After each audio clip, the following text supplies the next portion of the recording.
গেল। এভাবে তাদের অনেক দিন পার হয়ে গেল গল্প করা আর ঘুরে বেড়ানো দিয়ে। আর প্রতিদিন নয় চড়িয়ে ধরে নয়তো গায়ের উপর থাকতো, কিন্তু চারু বুঝতে পারতো না এটা কিভাবে হতো। আর সকালবেলা এটা দেখে চারু রেগে গিয়ে ছটফট করত, আর যেটা দেখে সোহান শুধু হাসতো। প্রতিদিনের মতোই সোহান তার অফিসে বেরিয়ে যেত, আর চারু অফিস সাথে কথা বলতো। তবে চারু সুযোগ পাচ্ছিল না সোহানকে শায়েস্তা করার। তাছাড়া চারু ধীরে ধীরে সোহানের প্রতি দুর্বল হয়ে যাচ্ছিল, যেটা চারু নিজেও বুঝতে পারছিল। প্রতিদিন বেড়াতে যাওয়া, একসাথে থাকা আর গল্প করাটা যেন চারুকে পাল্টে দিচ্ছিল। তবে অভিকে চারু একটু বেশি ভালোবাসত, তাই সে অভির কথাই ভেবে যেত আর প্রতিদিন আড়ালে কথা বলে যেত। প্রতিদিনের মতোই আজকেও চারু তার বিএফের সাথে কথা বলল অনেকক্ষণ, কিন্তু আজকে সে একটু রোমান্টিকের কথা বলল। কথা বলে দেখে ঘড়িতে 11টা বেজে গেছে, কিন্তু সোহান এখনও বাসায় ফেরেনি। এত রাত সোহান কখনো দেরি করে না, সেটা ভেবেই চারু কিছুটা চিন্তিত ছিল। হঠাৎ ভাবতেই কে যেন রুমের কড়া নাড়ল। চারু গিয়ে দেখে সোহান। দরজা খুলে দিতেই সোহান মাতালের মতো বিছানায় বসে পড়ল। চারু বুঝতে পারল সোহান নেশা করেছে। সাথে ভয় পেয়ে গেল না জানি আবার কি হয়। চারু গিয়ে সোহানকে জিজ্ঞেস করতে লাগলো। সোহান মাতাল অবস্থায় নিজেকে কন্ট্রোল করতে লাগলো, কিন্তু চারুর আওয়াজ তার নেশা আরও বাড়িয়ে দিচ্ছিল। সে চারুকে ধাক্কা দিয়ে সরিয়ে বিছানায় শুয়ে পড়ল। চারু অবাক হলো, কিন্তু কিছুটা ভয় থেকেও বাঁচল। এটা ভেবে আয়নার সামনে শাড়িটা ঠিক করতে লাগলো। হঠাৎ চারুর শাড়িটা গা থেকে পড়ে যায়, আর সোহানের চোখে পড়ে যায় চারুর কোমর। চারু সোহানকে ঘুমন্ত ভেবে কোমরে হাত দিয়ে নাড়তেই সোহান চোখ বুজে ফেলল। সোহান নিজেকে কোনো রকমেই কন্ট্রোল করতে পারছিল না। একদিকে চারুর প্রতি প্রচণ্ড রাগ, তার উপর নেশা অবস্থায় রয়েছে। তবে সেটা কেন, পরে জেনে নেওয়া যাবে। চারু শাড়িটা ঠিক করে ঠোঁটে হালকা লিপস্টিক নিতে লাগলো। সোহান বিছানা থেকে উঠে চারুর পিছন থেকে শাড়ির ভিতর হাত দিয়ে কোমরটা চেপে ধরল। চারু আচমকা টের তাকিয়ে দেখে সোহান। সে বুঝতে পেরে সোহানকে ছাড়ানোর চেষ্টা করলো, কিন্তু কোনো লাভ হলো না। সোহান তাকে বিছানায় ফেলে দিয়ে জড়িয়ে ধরল। লিপস্টিকওয়ালা ঠোঁটটা তার ঠোঁট দিয়ে আলতো করে চেপে ধরল। চারুর নিঃশ্বাস নিতেও কষ্ট হচ্ছিল। শাড়িটা টান দিয়ে খুলে কোমরে মুখ লাগিয়ে সোজা বুকের ভিতর নিয়ে নিল। জোর করে ধরে আবার ঠোঁট কামড়ে ধরে বারবার কামড়াতেই থাকলো। চারু সোহানকে ছাড়াতে না পেরে ওভাবেই চুপ করে চোখের পানি ফেলতে লাগলো। সোহান চারুকে তার বুকের উপর শক্ত করে ধরে চারুর উপর অত্যাচার শুরু করে দিল, যেটা চারু চুপ করে সহ্য করে নিচ্ছিল। তার কিছু করার নেই, তার তৈরি স্বামীকে আনন্দ দেবার জন্য। অনেকক্ষণ পর সোহান চারুর উপর পড়ে গেল। শুধু ঘুমানোর আগে বলতে লাগলো, চারু শুধু আমার, চারু শুধু আমার, কেউ চারুকে নিতে পারবে না। ঘুমিয়ে পড়ল চারু। সোহানকে বালিশের উপর মাথা রেখে ঘুম পাড়িয়ে দেয়। চারু কোনো রকমে বিছানা থেকে উঠে ফ্রেশ হয়ে নেয়। তার ইচ্ছে করে পালিয়ে যেতে, কিন্তু বুঝতে পারে না কেন যেন এখান থেকে যেতেও পারে না। সোহানকে তার পছন্দ না হলেও স্বামী হিসেবে ছাড়তেও পারে না। সকালবেলা সোহান ঘুম থেকে উঠে দেখে পাশে চারু নেই। ঘুম থেকে উঠে ফ্রেশ হয়ে নেয়। বাইরে গিয়ে দেখে চারু রান্নাঘরে। সোহান রুমে এসে বসতেই চারু সোহানের জন্য 1 কাপ কফি নিয়ে হাজির হলো। কফিটা রেখে চলে যাবার সময় সোহান চারুর হাতটা চেপে ধরল। চারু তার দিকে তাকাতেই চারু বলল, রাতের ব্যবহারের জন্য দুঃখিত। নেশা করার ফলে হুঁশ ছিল না। ঠিক আছে, সব স্বামীরাই তো তার বউকে আদর করবে, এটা তো তাদের হক। এটা বলে চারু চলে গেল। তবে সোহান বুঝতে পারল না আজ এত আদর কেন। তাই তাড়াতাড়ি করে সে তার সিক্রেট রুমে চলে যায়। সকালের খাবার রেডি, সবাই একসাথে খাচ্ছে, কিন্তু দেখা যাচ্ছে চারুর হাতে খাবারের প্লেট, আর সেটা তাদের রুমের দিকেই আসছে। আজ চারু নিজের হাতে রান্না করে সোহানের জন্য নিয়ে যাচ্ছে, কিন্তু কেউ জানতেই পারল না এটার আসল কাহিনীটা কি। চারু খাবার নিয়ে রুমে গিয়ে সোহানকে ডাকতে থাকলো। কিছুক্ষণ পর সোহান রুমে এলো। এই যে, কোথায় গিয়েছিলেন?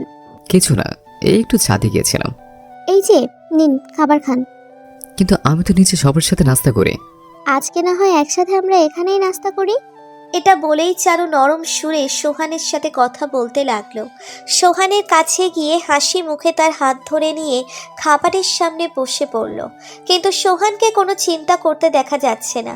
চারু খাবার প্লেটটা সোহানের সামনে এগিয়ে দিল আর খাওয়ার জন্য অনুরোধ করলো। সোহান প্লেটটা এগিয়ে নিল।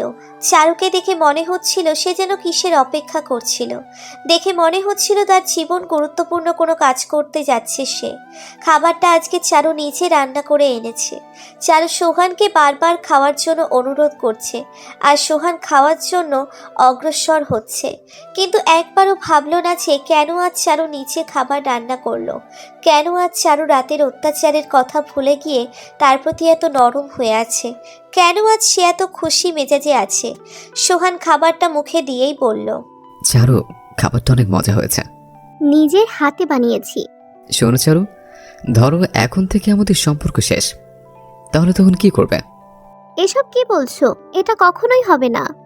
চারু, আমি না থাকলে তুমি তোমার খেয়াল রাখবে ঠিক মতো, আর কারো কথায় কোথাও যাবে না। এমন কথা বলছো কেন? আজকে একটু বলতে দাও না, যদি আর না বলতে পারি। হয়েছে আমার পরে, আমি যদি না থাকি তাহলে তুমি তোমার সে প্রেমিককে বিয়ে করে নিও। আজ কি হলো তোমার? জানো, তোমায় কষ্ট দিতে আমার একদম ভালো লাগে না, তাই ভাবছি তোমাকে আর কষ্ট দিব না। আমাদের মধ্যে যেদিন একজন থাকবে না, তখন আর বেদনায় কেউ কাঁদবে না। তোমার চোখে জল কেন? আজ তোমার হাতে প্রথমবার খেলাম, তাই চোখে জল চলে এসেছে। চারু, তোমার কোলে একটু মাথা রেখে ঘুমাতে দেবে? চারু আর কিছুই বলতে পারল না। মাথা নিচু করে বিছানায় বসে সোহানকে তার কোলে মাথা রেখে শুইয়ে দিল। চারু, হাতটা একটু ধরবে? ঠিক আছে, ধরেছি। আজকে না আমার খুব আনন্দ হচ্ছে, তোমার জন্য একটা সারপ্রাইজ আছে। কি সারপ্রাইজ? কালকেই পেয়ে যাবে। ঠিক আছে, তুমি এখন ঘুমাও। হ্যাঁ, না চাইলেও তো ঘুমাতে হবে, কিন্তু তোমাকে ছেড়ে ঘুমাতে মন চাইছে না, তাই তোমার কোলে না হয় শেষ ঘুমটা ঘুমিয়ে নেই। আর হ্যাঁ শোনো, কালকে তোমাকে আরও কিছু দেব, কিন্তু সেটা বলবো না, যেটা পেয়ে তুমি খুশি হবে হয়তো, কারণ আমার ভালোবাসাটা তো আমার ভেতর নেই। সোহান আরও কিছু বলতে গিয়েও বলল না, শুধু চোখের জল ফেলছিল আর নিজের ভালোবাসার কাছে হেরে যাওয়াটা দেখছিল। ধীরে ধীরে সোহান চারুর কোলে ঘুমিয়ে পড়ে। চারুর ব্যবহার কেমন যেন পাল্টে যেতে থাকলো। নিজের ভুলটা পুরোপুরি বুঝে নিয়েছে, কিন্তু তার আর কিছুই করার নেই। সে যদি এখন সোহানকে বাঁচাতে যায়, তাহলে সোহান বেঁচে গেলে তাকে হয়তো সোহান মেরে দিবে। এই ভয়ে সে মুখ বুজে রইল। চুপিসারে সোহানকে বিছানায় রেখে অফিকে ফোনে সব বলে দিয়ে ব্যাগ গুছিয়ে নিয়ে বাড়ি থেকে পালিয়ে গেল চারু। সোহান নীরবে ঘুমিয়ে যাচ্ছে। রাত পেরিয়ে মাঝরাত হয়ে গিয়েছে। ধীরে ধীরে সোহানের মুখ দিয়ে লালা বের হতে শুরু করলো, আর সোহানের ছটফট করাটা বেড়ে গেল। তবুও বুঝেও চুপ করে বিছানায় পড়ে থাকলো, কিন্তু চারু চাপার সময় দরজা ভুল করে খুলে রেখে চলে যায়। আর বাড়ির কাছের লোক হঠাৎ এটা দেখে কি যেন মনে করে রুমের দিকেই এগোতে থাকে। রুমের পাশে এসে বাবু বলে ডাক দেবার মুহূর্তে এমন অবস্থা দেখে চিৎকার দিয়ে ওঠে। সারা বাড়ির সবাই জেগে যায়। তাড়াতাড়ি অ্যাম্বুলেন্সে সোহানকে নিয়ে হাসপাতালে রওনা হয়, আর চৌধুরী বাড়িতে কান্নার রোল পড়ে যায়। ওদিকে চারু তার বাড়িতে গিয়ে আর এগোতে পারছিল না, তার পা যেন আর যেতে চাইছিল না। বিছানায় বসে আয়নার সামনে বসে তাকিয়ে দেখে তার চোখে পানি। তার মনটা কেমন যেন হাহাকার করছিল, কেমন যেন তার সোহানের প্রতি খুব মায়া হতে লাগলো। হাসপাতালে সোহানকে তাড়াতাড়ি গিয়ে অপারেশন রুমে ঢুকিয়ে দেয়। ডক্টররা এই মুহূর্তে কিছু বলতে পারছিল না। পুরো শহর এই খবর শুনে অবাক হয়ে যায়। তাকে দেখার জন্য হাসপাতালে ভিড় জমে যায়। ওদিকে চৌধুরী বাড়ি থেকে চারুর কাছে ফোন আসতে লাগলো। চারু ফোন ধরে এমনভাবে বলতে লাগলো যেন সে এটা প্রথম শুনছে। অভিনয় করে সে তাড়াতাড়ি বেরিয়ে পড়ে হাসপাতালে। হাসপাতালে গিয়ে সোহানের মায়ের পাশে বসে মাথা নিচু করে রইল। পরে সবাই চারুকে বাড়িতে পাঠিয়ে দিল রাতে। অন্যদিকে অফিস সাথে পরের দিন পালানো ঠিক করে নিয়েছে। চারু বাড়িতে এসে তাদের রুমে গেল। সে মনে মনে সোহানকে বলল, আমাকে মাফ করে দিও সোহান। তারপর সব কিছু গুছিয়ে নিয়ে নিতে লাগলো। তার প্ল্যান সকাল হলেই পালানো। খুঁজতে খুঁজতে হঠাৎ পায়ে যেন কিছু একটা বাঁধলো। তাই সে তাকিয়ে দেখে বিছানার তলে একটা বাক্স। চারুর মনে পড়ল এটা সেই বাক্স যেটা সে ছাদ থেকে সোহানকে রাখতে দেখেছিল। সে বাক্সটা বের করে দেখে পুরাতন হয়ে গিয়েছে সেটা। চারু ধীরে ধীরে বাক্সটায় হাত দিল। টপ করে খুলতেই অবাক হয়ে যায়। সেটার ভিতর আর কিছু না, শুধু চারুর বিভিন্ন জিনিসপত্র, যেটা সোহান খুব যত্নে রেখে দিয়েছিল। অনেকক্ষণ সেটার দিকে তাকিয়ে থেকে চারুর টনক নড়ল। কী যেন ভেবে তাড়াতাড়ি সোহানের সিক্রেট রুমের দিকে দৌড় দিল। রুমে গিয়ে দেখে সব কিছু ছড়ানো ছিটানো রয়েছে, যেটাতে চারুর ছবিতে ভর্তি। শুধু কিছু ইলেকট্রনিক্স জিনিস রয়েছে। চারু গিয়ে সোহানের কম্পিউটারটা অন করলো। তাকিয়ে দেখে কয়েকটা ফাইল এখনও সামনে রয়েছে। একটা ফাইলে চাপ দিতেই তাকিয়ে দেখে এই বাড়ির সবগুলো রুমের দৃশ্য মনিটরের পর্দায় চলে এসেছে। তাদের নিচের রুমের দৃশ্যও চলে এসেছে, আর সব কিছু উজ্জ্বল দেখাচ্ছে।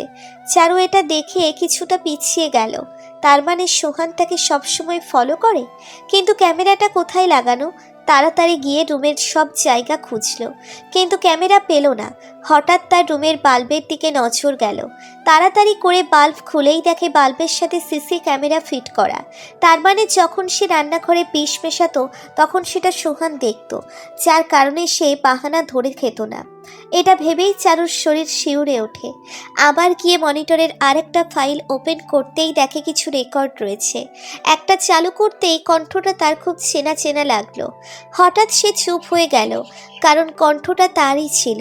আর তার অফিস সাথে যত কথা হয়েছিল সবই সোহানের কাছে রয়েছে। ধীরে ধীরে সব কিছু দেখে নেয়, এমনকি সোহান কিভাবে রাতে ছটফট করে কাটিয়েছিল সেটার ভিডিও দেখল। সব কিছু দেখে বিছানায় বসে পড়ে। তার শরীর ঘেমে ভিজে গিয়েছে। সে কি করবে বুঝতে পারছিল না। সোহান তার এত কিছু জেনেও কেন তাকে ছেড়ে যায়নি, কেন বারবার তার কাছে থাকার চেষ্টা করত। চারু কেমন যেন বাক্যহীন হয়ে গিয়েছিল। তার মানে সোহান কাল জেনে শুনেই খাবারটা খেয়েছিল। সে এখন বুঝতে পারছিল কেন সোহান তার উপর মাঝে মাঝে অত্যাচার করত। সে যেদিন অফিস সাথে প্রেম আলাপ করত সেদিন সোহান সেটা সহ্য করতে পারত না, তাই নেশা করে চারুর উপর তার প্রতিশোধ নিত। কিন্তু শেষ পর্যন্ত ভালোবাসি কথাটা বলেই ঘুমতো। চারুর তখন সোহানের সাথে বেরোনো, রাগারাগি হাত ধরে হাঁটা আর একসাথে গল্প করাটা খুব মন পড়ছিল। যে ছেলে বিষ খাওয়ার আগেই এমনভাবে ভালোবাসতে পারে তাকে তার কষ্ট দেওয়াটা ঠিক হয়নি। চারুর চোখ দিয়ে টপ টপ করে পানি পড়ছিল, কিন্তু কেন পড়ছিল সেটা সে নিজেও বুঝতে পারছিল না। হঠাৎ তার ফোনটা বেজে উঠল। তাকিয়ে দেখে উকিল বাবুর ফোন। চারু ফোন কানে নিয়ে চুপ করে রইল। চারু, তুমি দুপুরে চলে এসো, তোমার ডিভোর্স পেপার রেডি। সোহান নিজে এটা করেছে, তাই এত তাড়াতাড়ি সম্ভব হয়েছে। তবে শোনো, আমার মনে হয় তোমার এটা করা উচিত হয়নি। সোহানকে হাসি মুখে দেখলেও ওর চোখে আমি ঠিকই জল দেখেছিলাম। হাত থেকে ফোনটা পড়ে গেল চারুর। নিজেকে আজ চারুর অপরাধী মনে হচ্ছিল। এই সেই মেয়ে যে কিনা এভাবে এড়িয়ে চলেছে সোহানকে ছেড়ে। এই সেই মেয়ে যে বিবাহিত হয়ে তার স্বামীকে ধোঁকা দিয়েছে। এই কি সেই মেয়ে যার ভালোবাসা পাবার জন্য নিজের জীবন দেওয়ার সিদ্ধান্ত নিয়েছে। আজকে চারু হাড়ে হাড়ে বুঝতে পারছিল সোহানকে হারানোর বেদনাটা। চারুর চোখ দিয়ে জল পড়ছিল, কিন্তু সে কাঁদতে পারছিল না। তার মাথাটা ঘুরছিল। ইচ্ছে করছিল সোহানকে গিয়ে আপন করে নিই, কিন্তু সে হয়তো জানে না তার জীবনে কি লেখা আছে। ডাক্তার অপারেশন রুম থেকে মুখ নিচু করে বের হলো। সবাই ডাক্তারের এমন কারণ দেখে ডক্টরকে ঘিরে ধরলো। আর যেটা শুনলো সেটার জন্য তারা একদম প্রস্তুত ছিল না। ডাক্তারের কথাটা ছিল সোহানকে বাঁচানো সম্ভব হয়েছে, কিন্তু তার মাথায় বড় একটা আঘাত আর বিশ্বের মিশ্রণে পুরো স্মৃতিশক্তি হারিয়ে ফেলেছে। হয়তো ও পাগলও হয়ে যেতে পারে। চারু ওভাবেই হাসপাতালের দিকে দৌড় দিল, কিন্তু এখন আর দৌড়ে লাভ কি? যা হবার তা তো হয়েই গিয়েছে। যেতে যেতে চারুর পা কেটে গেল, কিন্তু তবুও চারু থামছিল না। হাসপাতালে গিয়ে তার হার্টবিটটা বেড়ে গেল। অতিরিক্ত দৌড়ানোর কারণে ওভাবে হাসপাতালে পড়ে গেল। ডাক্তার এসে তাড়াতাড়ি তাকে নিয়ে গেল। 2 মাস পর। এই এই কোথায় যাও? এদিকে এসো বলছি। না না, আমি খাবো না, আমি এখন খেলবো। আগে খেয়ে নাও, তারপরে খেলবো। চারু হাতে প্লেট নিয়ে দাঁড়িয়ে আছে। সোহান লাফাতে লাফাতে এসে চারুর পাশে বসলো। হ্যাঁ, ডাক্তারের কথাটা ঠিকই ছিল। আজ সোহান পাগল হয়ে গিয়েছে। তবে একটা জিনিস এখনো ভুলতে পারেনি, আর সেটা হলো চারুকে। এখনো সে চারুকে ছাড়া খাবে না। ঘুমাবে না, সব সময় তার সাথেই থাকবে। খাবার শেষে সোহান চারুর কোলে মাথা রেখে পুতুল নাচছিল, আর চারু চোখ দিয়ে ঝরঝর করে জল ফেলছিল। সে আজ সোহানের কাছে হেরে গিয়েছে, তবে সে ভালোবাসাটা কি সেটা বুঝে নিয়েছে। সে সোহানকে আর হারাতে চায় না। বিকেল বেলায় ঠিক আগের মতোই চারুর কোলে মাথা রেখে পাগলামি করছে সোহান, আর চারু তার মাথাটা নেড়ে দিচ্ছে। চারু চোখ দিয়ে ভালোবাসার অশ্রু ফেলছে। সেদিন আর আজকের পার্থক্য হলো ভালোবাসা। চারু সোহানের বুকে মাথা রেখে বলল, তোমাকে আর কখনোই ছেড়ে যাব না, কারণ তুমিই আমার পৃথিবী।